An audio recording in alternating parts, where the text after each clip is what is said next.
Hello, my friends. Today is December the 22nd, and this is a soul reading for you today. You can look at humanity soul to see on a bigger picture maybe what humanity is working on, or you can apply this to yourself and see if it has some kind of reflection that has merit for you today. This is the soul card by Deborah Koff Chapin. Comes with no words, only what is intuited. This beautiful card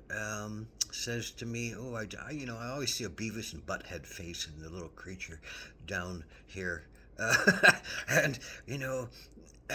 I see usually someone hiding themselves, protecting their eyes, protecting their heart, protecting their groin,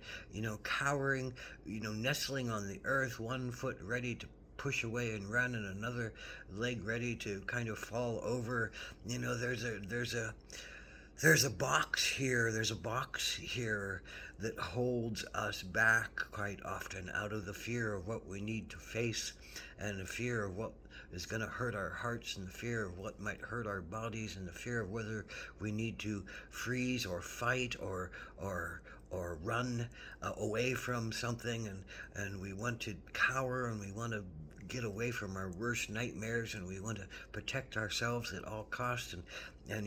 it can bring out some kind of caustic defensive part of ourselves. It's the Beavis and Butthead energy, or it can bring out that energy toward us and make us just hate something that has happened in our lives, a memory of old pains, a memory of old,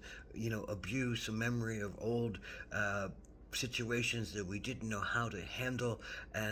when we just an old way to deal with that was to cower and to hide in our box and put up our boundaries and stay inside and avoid being seen and avoid being emotional and avoid giving ourselves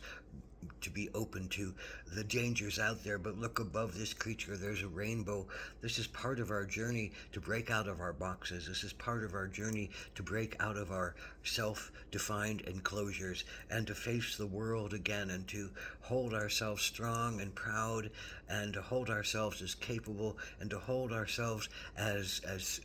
able to set our boundaries, able to show our hearts, able to dance lightly on the earth, and a remembrance that we are sacred and that we are connected to the sacredness of